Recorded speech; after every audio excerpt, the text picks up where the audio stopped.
Hello दोस्तों, नमस्कार। BPN institute of education channel में आप सभी का दिल से स्वागत है। मैं विनोद कुमार आप सभी का दिल से स्वागत करता हूं।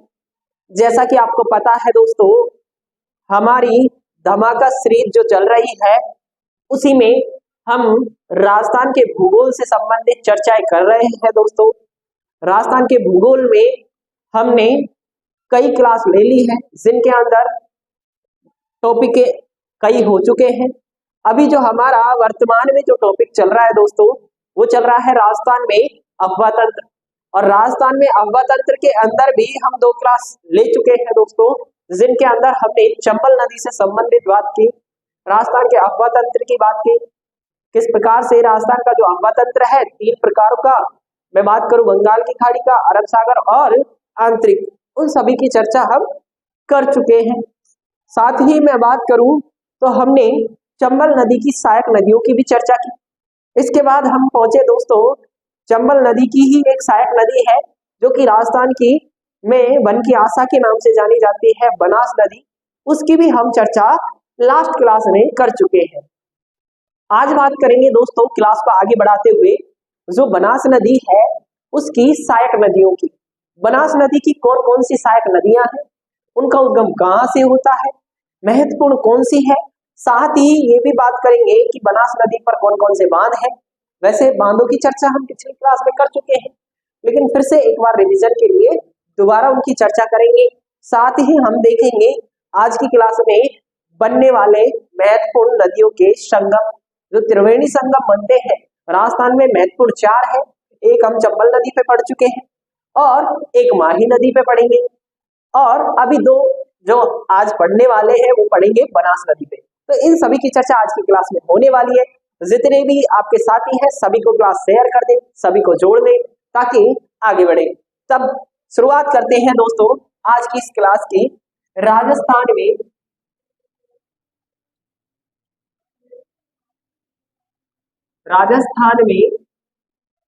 अफवाह तंत्र।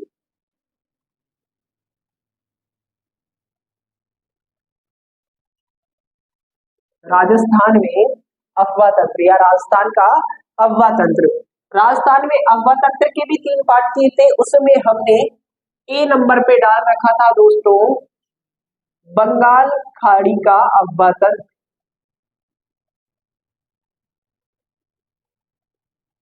खाड़ी का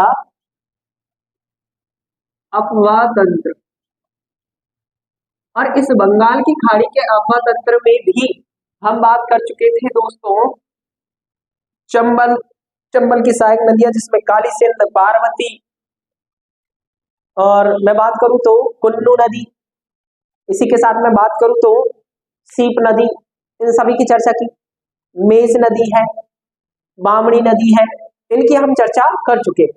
इसके बाद हम बनास नदी पे गए और हमने बनास नदी की चर्चा भी कर ली थी। अब बनास नदी की सहायक नदियों की चर्चा करेंगे।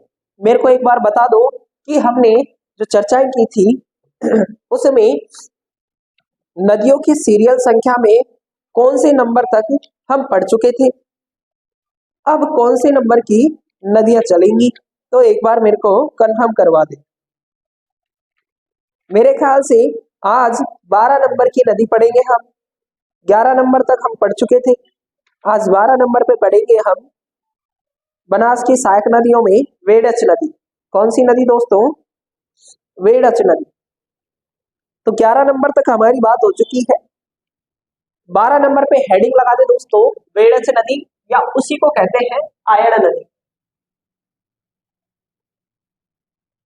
बनास की सहायक नदियों में पढ़ रहे हैं दोस्तों, एक बार फिर से कंफर्म करवा दूं कि ये जो हम पढ़ रहे हैं किसकी सहायक नदी है? बनास की। लेकिन सीरियल के अनुसार बंगाल की खाड़ी में जाने वाली कौन सी है?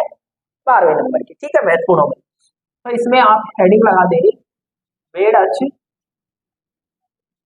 या ऑब्लिक आयड़ नदी। ये जो बेड़च है, बेड़च नदी है या आयड़ नदी है, इसकी अगर मैं बात करूं तो उदयपुर में एक पहाड़ी है दोस्तों, गोगुंदा की पहाड़ी, और उस गोगुंदा की पहाड़ी से ही इसका क्या होता है? उद्गम होता है। गोगुंदा की पहाड़ी से निकलने के बाद उदयपुर में एक झील है दोस्तों, उदय सागर।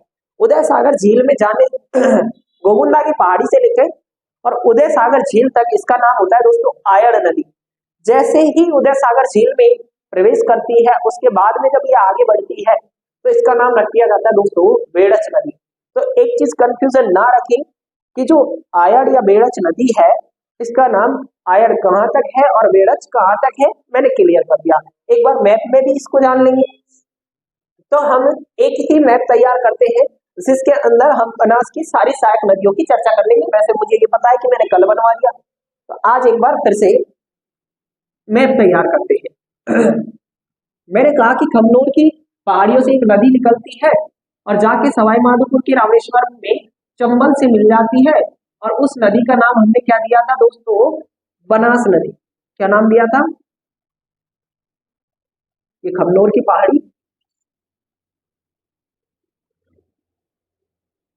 खमनोर की पहाड़ी राजसमंद,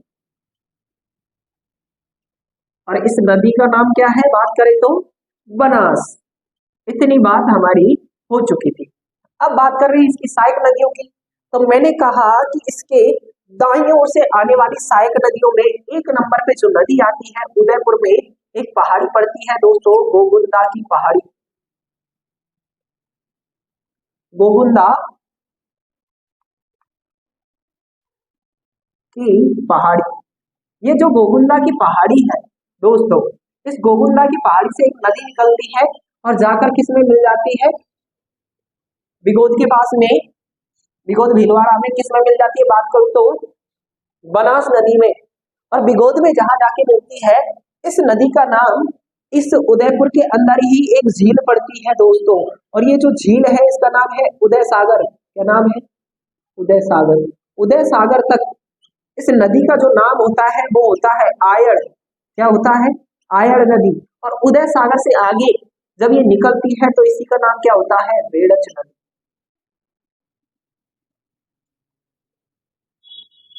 बेड़च नदी। तो मैंने बात करी एक नंबर पे गोगुंदा की पहाड़ी से निकलने वाली आयड़ या बेड़च नदी की, आपको समझ में आया होगा। अच्छा तो जाके कहाँ मिलती है ये भी लिख दो। तो मैंने कहा था अभी जस्ट कि गोगुंदा भीलवाड़ा में, सॉरी बिगोद, गोगुंदा से तो निकलती है, बिगोद भीलवाड़ा के अंदर।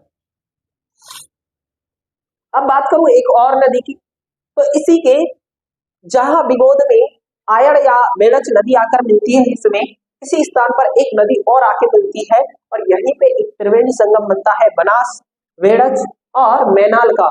जो नदी आके मिलती है उसका नाम क्या है दोस्तों, मैनाल नदी। और ये नदी भी आकर किस में मिल जाती है, मैनाल नदी किस में आके मिल जाती है बात करूं तो बनास नदी में। दूसरे नंबर पे दाईं ओर से मिलने वाली सहायक नदियों में जो नदी है वो कौन सी है दोस्तों, मैनाल नदी। मैनाल नदी की अगर मैं बात करूं तो उद्गम होता है चित्तौड़ में, बैंगो के पास से। कहां से होता है, चित्तौड़ से। अब बात करेंगे दोस्तों बाईं ओर से मिलने वाली नदियों की। बाईं ओर से मिलने वाली नदियों में सबसे पहले राजसमंद में एक जगह है दोस्तों दिवेर की पहाड़ी, वहां से एक नदी निकलती है कोठारी नदी। ये राजसमंद, यहाँ पे मैं ये पहाड़ी बना रहा हूँ और इसका नाम मैंने लिखा दिवेर की पहाड़ी। और दिवेर की पहाड़ी से एक नदी निकल कर आती है और आकर किस में मिल जाती है बात करूं तो बनास नदी में। इस नदी का नाम क्या है बात करें तो कोठारी नदी।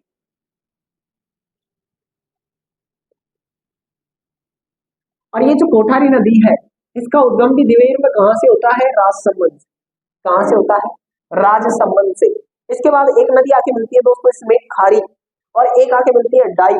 खारी नदी का उद्गम भी राजसमंद से ही होता है, विजराल की पहाड़ी से। कहां से होता है दोस्तों, विजराल की पहाड़ी। तो एक और पहाड़ी है दोस्तों राजसमंद में ही, यहाँ लिख देता हूँ है ना। और इस पहाड़ी का नाम क्या है, विजराल की पहाड़ी।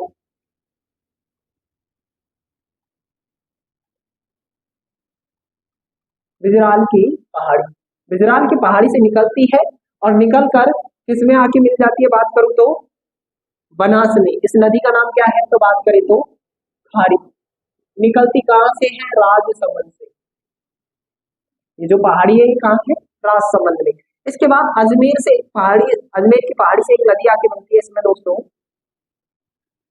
और ये नदी भी आकर जहां खारी मिलती है उसी स्थान पे आकर केकड़ी के अंदर इसी में मिल जाती है। बीसलपुर के आसपास बात करूं तो दोनों नदियां एक ही जगह पे आके मिलती है इसमें बीसलपुर क्षेत्र में, और दोनों मिलके फिर से एक संगम बनाती है बनास के साथ, त्रिवेणी संगम बीसलपुर के पास में। और इस नदी का नाम है दोस्तों डाई, खारी डाई। इसके बाद जयपुर में चैनपुरा की पहाड़ी से, जयपुर ग्रामीण में एक जगह है दोस्तों चैनपुरा, और चैनपुरा की पहाड़ी से ही एक और नदी निकलकर बनास में आके मिलती है। उस नदी का नाम मैं बात करूं तो नाम है मोरेल। क्या नाम है दोस्तों? मोरेल। ये जो मोरेल नदी है ये कहां से निकलती है? तो चैनपुरा की पहाड़ी, चैनपुरा, जयपुर ग्रामीण, जयपुर ग्रामीण। याद रखना दोस्तों जयपुर ग्रामीण है, जयपुर शहर नहीं। तो यहां तक की बात समझ में आई। अब मैं आगे बात करूं तो जैसे मोरेल है इसकी कुछ सहायक नदियां, जिसमें मैं बात करूं तो एक काली सिंध है, एक डोंट है, सॉरी काली सिंध जो करौली से आती है। इसके काली सिंध के तट पर कैला देवी का मंदिर भी है करौली में। अच्छा, इन सभी नदियों के बीच में मोरेल और जो डाई है इसके बीच में एक छोटी नदी और आके मिलती है जिसका नाम है दोस्तों मासी नदी या मानसी नदी कह सकते हो। तो एक छोटी नदी और आके मिलती है, ज्यादा महत्वपूर्ण है नहीं लेकिन फिर भी मानसी नदी। ये हुई हमारे बनास की सहायक नदियां, जिसमें हमने बात की वेड़च की, हमने बात की मैनाल की, हमने बात की किसकी? कोठारी की, हमने बात की किसकी? बात करूं तो खारी की, डाई, फिर मानसी की बात की, मोरेल की बात की। अब बात करते हैं दोस्तों एक नंबर पे किसकी? तो सबसे पहले इस नदी में लिख दे उद्गम। क्या लिख दे? उद्गम। कौन सी नदी में लिखना है उद्गम? आयड़ नदी या वेड़च नदी। तो इसमें लिख दे उद्गम गोगुंदा की पहाड़ी, गोगुंदा की पहाड़ी उदयपुर से, गोगुंदा की पहाड़ी उदयपुर से, उदयपुर। ये चित्र सबकी कॉपी में होना चाहिए, सबकी नोटबुक में ये चित्र होना चाहिए। लिख दिया दोस्तों गोगुंदा की पहाड़ी से उद्गम। आगे लिखो दोस्तों कुल लंबाई, कुल लंबाई लगभग 190 किलोमीटर, कुल लंबाई 190 किलोमीटर। एक लाइन लिखो दोस्तों उदयपुर में, उदयपुर में उदय सागर, उदय सागर झील तक, झील तक आयड़ कहलाती, आयड़ कहलाती वह इससे आगे, इससे आगे निकलने के बाद,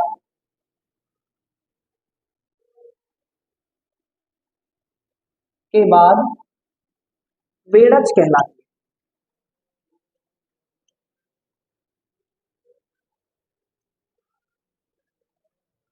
समझ में आया? आयड़ कब कहलाती है और बेड़च कब कहलाती है? आगे बात करूं, आगे लिखिए इसे।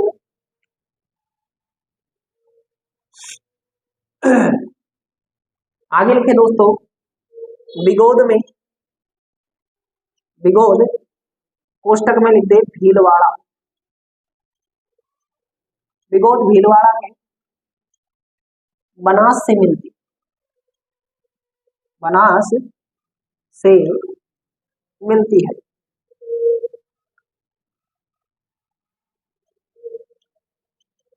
कहां पे जाके मिलती है? बात करो तो बिगोद भीलवाड़ा में कौन सी नदी से मिल जाती है? बनास से, जहां पर त्रिवेणी संगम बनाती है। त्रिवेणी संगम एक साथ पढ़ लेंगे, केवल इतना लिख दो त्रिवेणी संगम बनाती है।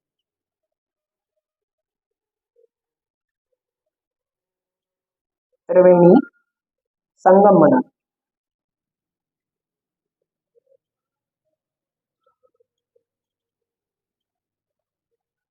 आगे बात करते हैं, त्रिवेणी संगम बनाती है, ये बात भी हमने कर ली। अच्छा, इस नदी पर एक बात मैं बताऊं तो चित्तौड़गढ़ के अंदर ही एक बांध बना हुआ है दोस्तों, भूसुंडा बांध। जैसे ये उदयपुर से निकलने के बाद चित्तौड़ में प्रवेश करती है तो इस नदी पर एक बांध है दोस्तों, और उस बांध का नाम क्या है, बात करूं तो भूसुंडा बांध। क्या नाम है दोस्तों, भूसुंडा बांध। तो इसको अपने नोटबुक में नोट कर ले। बेड़च नदी पर जो बांध है इसका नाम क्या है, भूसुंडा बांध। कहाँ पे, तो जब ये उदय सागर झील से आगे निकलती है और चित्तौड़ में प्रवेश करती है, उसी स्थान पर इसमें कौन सा बांध बना हुआ है, भूसुंडा बांध। समझ में आई बात, तो लिख दो इसमें, बांध भूसुंडा। कहाँ पे है, तो चित्तौड़ में। ठीक है, आगे लिखिए दोस्तों, कहाँ कहाँ पे बहती है, बात करूं तो उदयपुर, उदयपुर के बाद लिखिए दोस्तों सलूम्बर, चित्तौड़, भीलवाड़ा।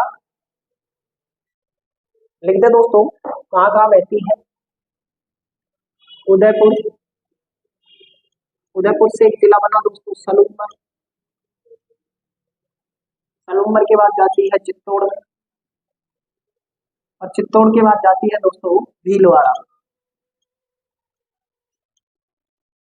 तो इस प्रकार से इसका क्या है, हमें अगवा क्षेत्र देखने को मिलता है, या बात करूं तो इसका बहता हुआ क्षेत्र देखने को मिल जाता है। दोस्तों इसकी भी सहायक नदी है, तो सहायक नदियां लिख लें, सहायक नदी। सहायक नदियों में दो नदियों का नाम लिख ले दोस्तों, एक तो है गंभीरी और एक है औरई। कौन सी है, औरई।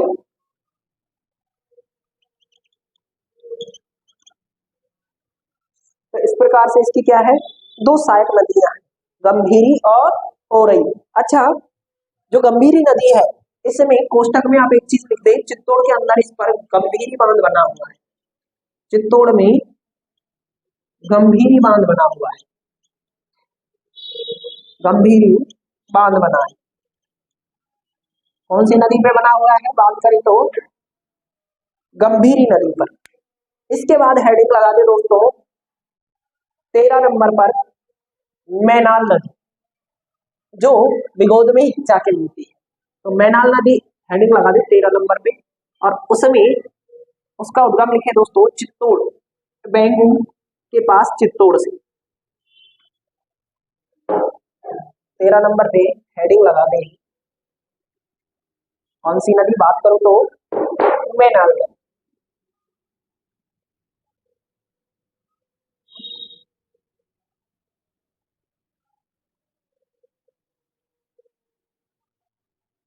उद्गम की बात करें तो कहां से होता है, बात करें तो इसका उद्गम होता है बैंगू के पास से, चित्तौड़ से। तो बैंगू चित्तौड़ से होता है। क्षमा चाहते हैं दोस्तों, थोड़ा सा टेक्निकल प्रॉब्लम के कारण आपको वीडियो धुंधला दिख रहा था, अब आगे से सही दिखेगा। तो कंटिन्यू बात करते हैं, वैसे मैं बोल रहा था तो आप सुनते सुनते भी लिख रहे थे। आगे की चर्चा करते हैं। 13 नंबर पे हमने हेडिंग लगाई किसकी, मैनाल नदी की। मैनाल नदी में लिखे दोस्तों उद्गम, इसका जो उद्गम है, उद्गम की अगर बात करूं दोस्तों कहां से होता है, मैंने बात करा बैंगू के पास,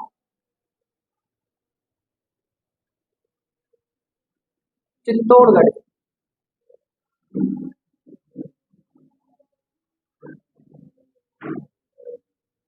ठीक है दोस्तों, कहां से होता है, चित्तौड़गढ़ से। कौन सी जगह से, बैंगू के पास से। और ये चित्तौड़ और भीलवाड़ा में बहते हुए किस में जाके मिल जाती है, बात करें तो चित्तौड़ व भीलवाड़ा में बहती है, और बिगोद में बनास से मिल जाती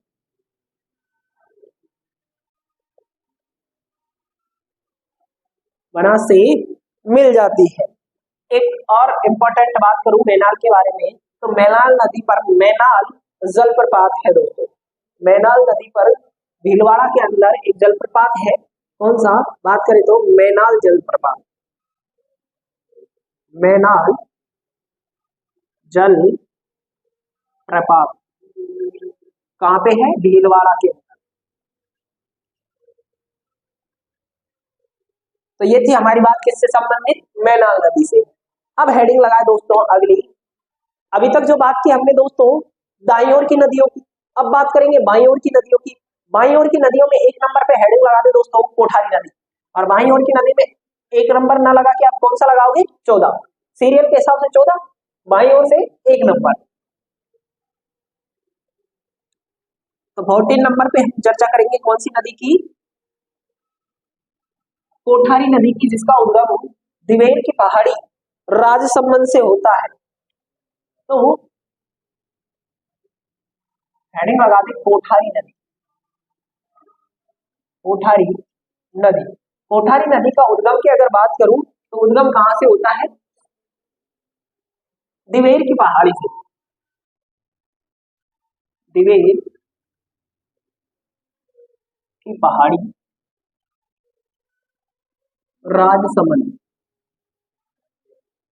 दिवेर की पहाड़ी जो कि अरावली में है, राजसमंद से होता है।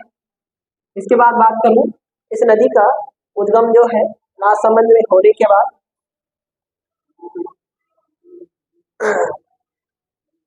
कुल लंबाई की बात करें, कुल लंबाई 145 किलोमीटर। बहाव क्षेत्र की बात करें तो राजसमंद, भीलवाड़ा, राजसमंद, भीलवाड़ा व शाहपुरा। राजसमंद, भीलवाड़ा व शाहपुरा। शाहपुरा पहले भीलवाड़ा का ही अंग था, अब अलग से जिला बन गया है। इन 3 जिलों में बहते हुए शाहपुरा में एक जगह है दोस्तों नंदगांव। नंदगांव के पास जाके किसमें मिल जाती है? बात करें तो किसमें मिल जाती है? नंदगांव।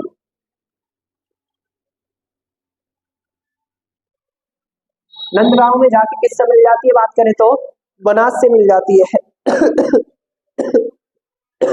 नंदगांव, नंदराय कह सकते हो।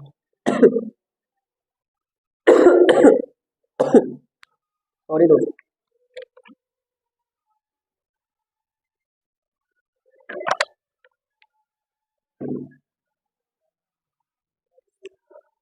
बात करें आगे इसके विस्तार की, कहां तक? विस्तार की तो हुई दोस्तों बात, क्षमा चाहते हैं आपसे। अब बात करें आगे तो इस पर एक बांध है दोस्तों, बांध की चर्चा कर लेते हैं जो कि भीलवाड़ा में है। बांध का नाम है दोस्तों मेजा बांध। मेजा बांध कहाँ पे है? तो भीलवाड़ा के अंदर। कहाँ पे है? भीलवाड़ा के अंदर। कौन सा बांध है? मेजा बांध।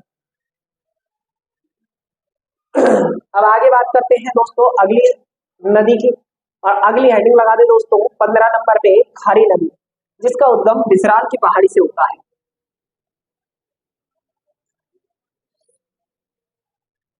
15 नंबर पे हेडिंग लगाए दोस्तों खारी नदी। खारी नदी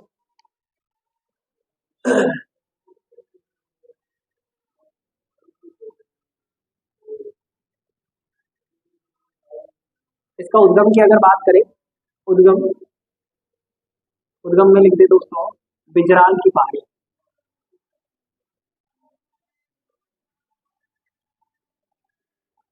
पहाड़ी राजसमंद क्या होता है? इसका उद्गम होता है। कुल लंबाई की बात करें, कुल लंबाई लगभग 80 किलोमीटर। कितने किलोमीटर की है? लगभग 80 किलोमीटर लंबी है। बात करें तो राजसमंद, राजसमंद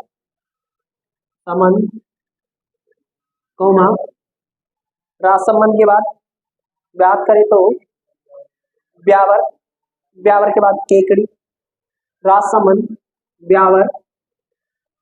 पहले तो अजमेर में आता था ये क्षेत्र, लेकिन अब किस में आता है? ब्यावर। ब्यावर के बाद केकड़ी, और केकड़ी में एक स्थान है दोस्तों बीसलपुर।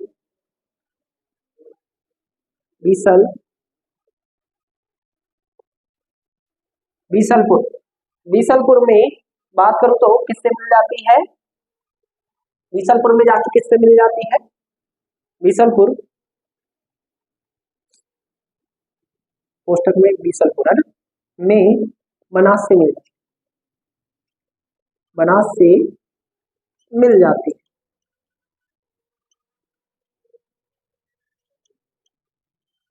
बीसलपुर में बनास से मिल जाती है। आगे बात करेंगे दोस्तों अगली नदी की। अगली हेडिंग लगाए दोस्तों डाई नदी। अगली हेडिंग लगाए दोस्तों डाई नदी 16 नंबर पे। और डाई में भी सेम यही चीजें आने वाली है, बस उद्गम चेंज हो जाएगा, क्योंकि वो भी जाके कहाँ मिलेगी? बीसलपुर के निकट ही, जहां पे त्रिवेणी संगम बनेगा। तो अगली नदी का हेडिंग लगाए दोस्तों डाई नदी। और जो डाई नदी है इसका उद्गम की अगर बात करें तो उद्गम कहाँ से होता है? अजमेर से। अजमेर में भी कौन सी पहाड़ी से कहे तो? अजमेर में कौन सी पहाड़ियां हैं दोस्तों? तारागढ़ की पहाड़ियां है ना। तो अजमेर से क्या होता है? इसका उद्गम देखने को मिलता है।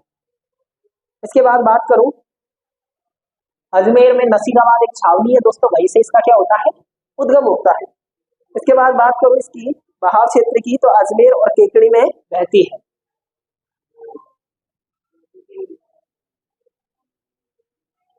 अजमेर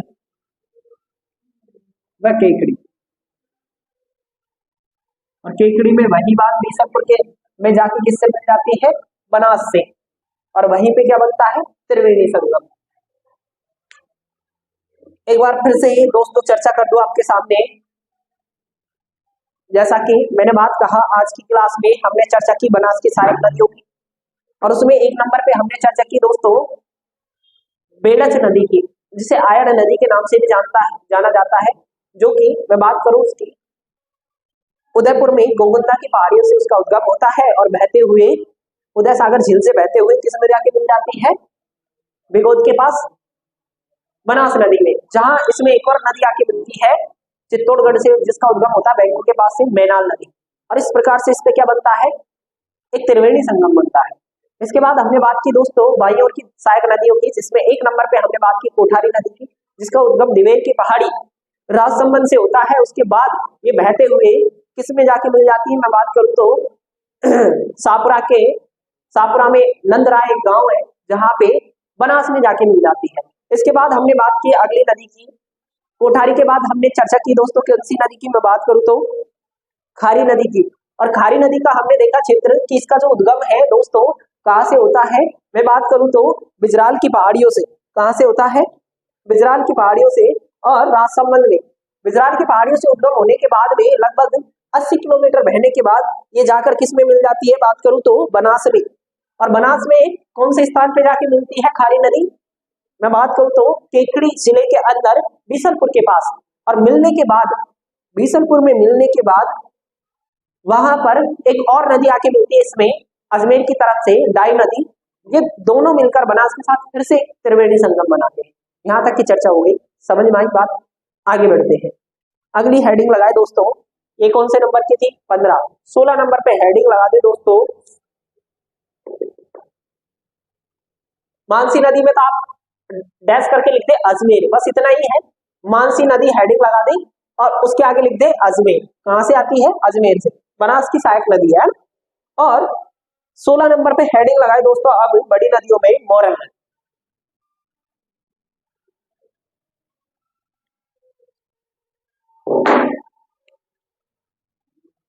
16 पे आप पहले लिख दे मानसी का नाम,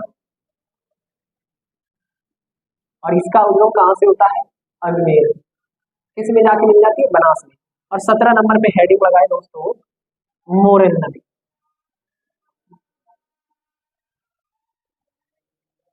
सबसे पहले उद्गम लिखे दोस्तों, उद्गम लिख दे दोस्तों जयपुर में चैनपुरा की पहाड़ी से।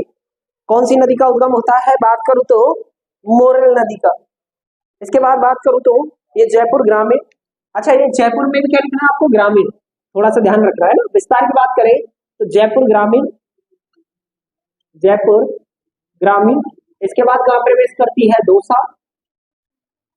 दौसा के बाद प्रवेश करती है किसमें? बात करूं तो सवाई माधोपुर में, और सवाई माधोपुर में बनास में जाके मिल जाती है। ठीक है, दौसा, सवाई माधोपुर, और सवाई माधोपुर में किससे मिल जाती है? बनास से मिल जाती है।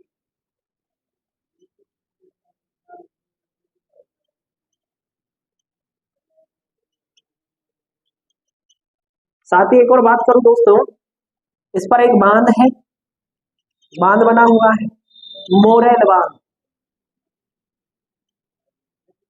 कहाँ पे है? बात करूं तो बोली के अंदर, बोली एक जगह है जो कि कहाँ पड़ती है? सवाई माधोपुर। इसके बाद बात करूं दोस्तों इसकी सहायक नदियों की, सहायक नदी। तो सहायक नदियों में लिख दे दोस्तों, मैंने आपको बताया था, एक तो नदी है, बात करें तो गंभीरी।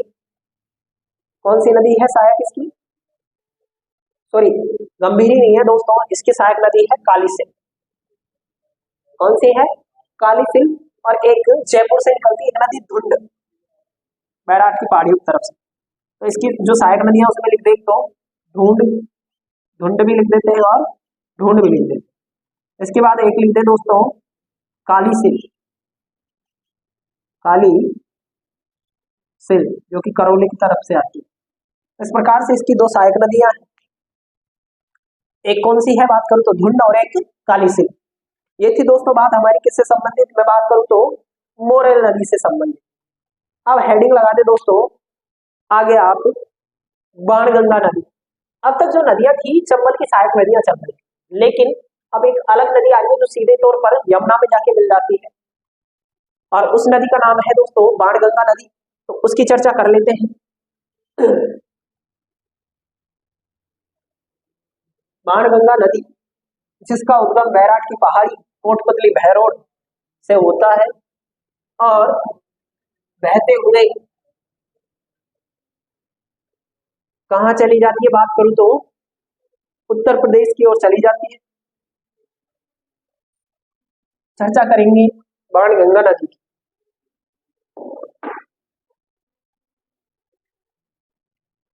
बाणगंगा नदी की अगर मैं बात करूं दोस्तों,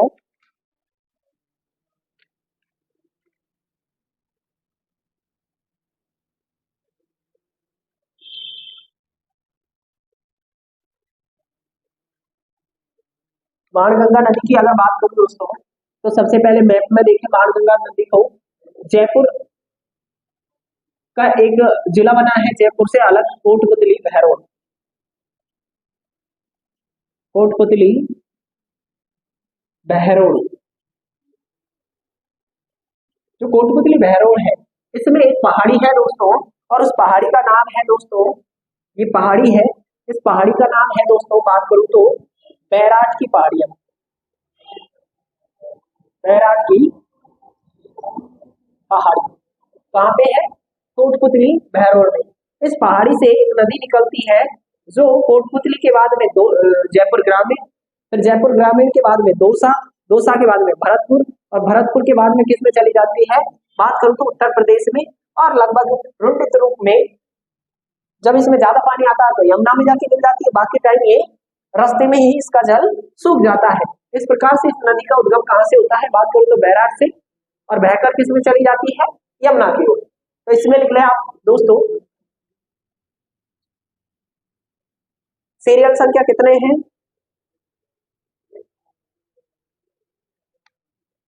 स्टार लगा के लिख दे आप इसको, सीरियल से ना लिख के। बाणगंगा नदी,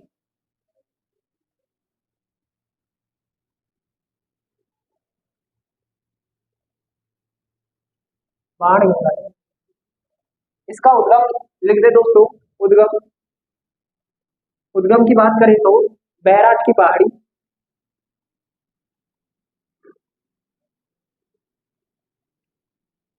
कोटपुतली बहरोड। लिख दे दोस्तों बैराट की पहाड़ी, कोटपुतली बहरोड से। इसके बाद लिखे दोस्तों विस्तार की बहाव क्षेत्र। बहाव क्षेत्र की अगर बात करें तो सबसे पहले तो कोटपुतली बहरोड,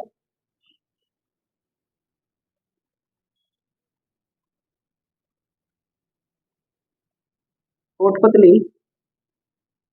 बहरोड।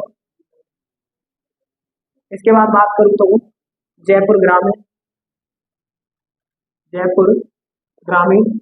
इसके बाद बात करें तो दौसा, दौसा के बाद भरतपुर, और भरतपुर के बाद कहाँ चली जाती है, उत्तर प्रदेश। कहाँ चली जाती है बात करूं तो उत्तर प्रदेश में जाकर आंशिक रूप से किस में मिल जाती है, विभिन्न शाखाओं के रूप में यमुना में। इसके बाद बात करूं दोस्तों इससे संबंधित, तो इस नदी को रुंडित नदी कहते हैं, रुंडित नदी कहते हैं। अच्छा दोस्तों, इस नदी के बारे में एक कहावत है, इसे अर्जुन की गंगा कहते हैं। क्यों कहते हैं? कहते हैं कि प्राचीन काल में महाभारत समय में अर्जुन ने अपने तीर से इस नदी का क्या किया था, उद्गम किया था। इस कारण से इसको क्या कहते हैं, अर्जुन की गंगा कहते हैं।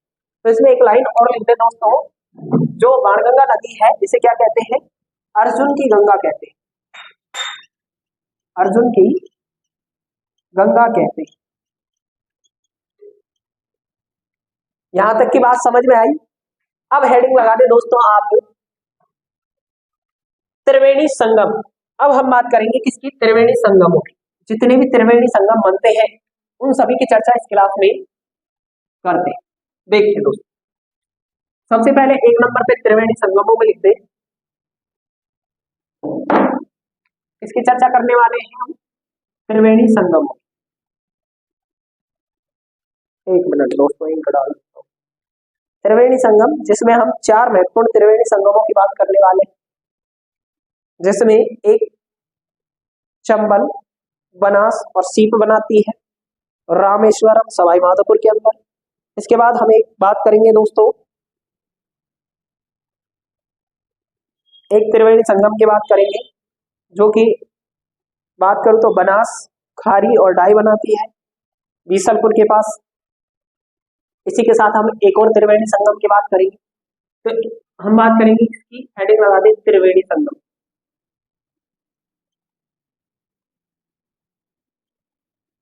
अच्छा, क्या होते हैं त्रिवेणी संगम, तो कोष्टक में लिख दे, जहां 3 नदियां आके मिले, जहां 3 नदी आके मिले, आके मिलती हो, क्या कहलाता है, त्रिवेणी संगम। अगर किसी को नहीं आता तो इसलिए लिखवाना जरूरी है। एक नंबर पे बात करेंगे दोस्तों इसमें, पहले नंबर पे त्रिवेणी संगम की, बनास, चंबल व सीप कौन से स्थान पे बनाती है, तो रामेश्वरम में। रामेश्वरम कहाँ है, सवाई माधोपुर। क्या बनाती है, त्रिवेणी संगम। दूसरा जो हम त्रिवेणी संगम पढ़ेंगे दोस्तों, वो पढ़ेंगे 2 नंबर पे, बनास, बेड़च व मैनालवा। बनास, बेड़च व मैनाल कौन से स्थान पर त्रिवेणी संगम बनाती है, तो मैंने पीछे बात की थी बिगोद भीलवाड़ा के अंदर, भीलवाड़ा। 3 नंबर पे बात करेंगे दोस्तों, बनास, खारी, बनास, खारी व डाई। तीनों नदियां कहां पे संगम बनाती है, तो बीसलपुर के पास,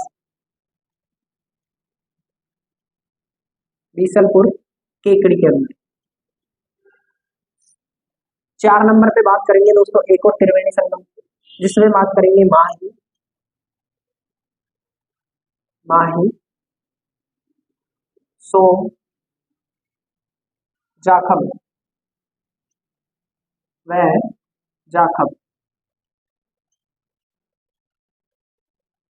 माही सोम जाखम या सोम माही जाखम तीनों मिलकर एक त्रिवेणी संगम बनाती है दोस्तों बेणेश्वर डूंगरपुर में। कहां पे बनाती है?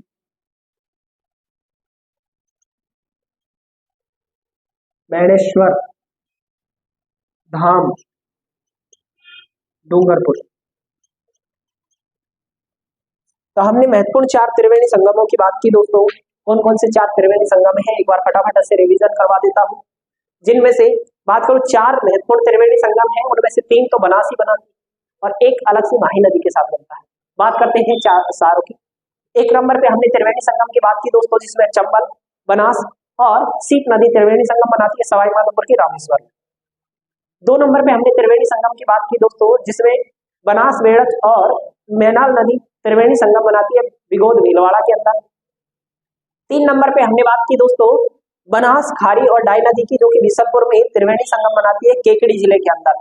और इसके बाद हमने 4 नंबर पे एक और त्रिवेणी संगम की बात की दोस्तों, जिसमें माही, सोम और जाखम तीनों नदियां मिलकर एक त्रिवेणी संगम बनाती है। बात करें तो कहां? बेणेश्वर धाम डूंगरपुर के अंदर। इस प्रकार से हमने 4 इनकी बात की है दोस्तों, मैं त्रिवेणी संगमों की। आज की क्लास में इतना ही दोस्तों। अगली क्लास में फिर से आपके सामने हाजिर होंगे। इस क्लास को अगर अच्छी लगी हो तो अधिक से अधिक लोगों तक शेयर कर दें, चैनल को सब्सक्राइब करें, कमेंट करें और अधिक से अधिक लोगों को जोड़ें। तब तक के लिए धन्यवाद। जय हिंद, जय भारत।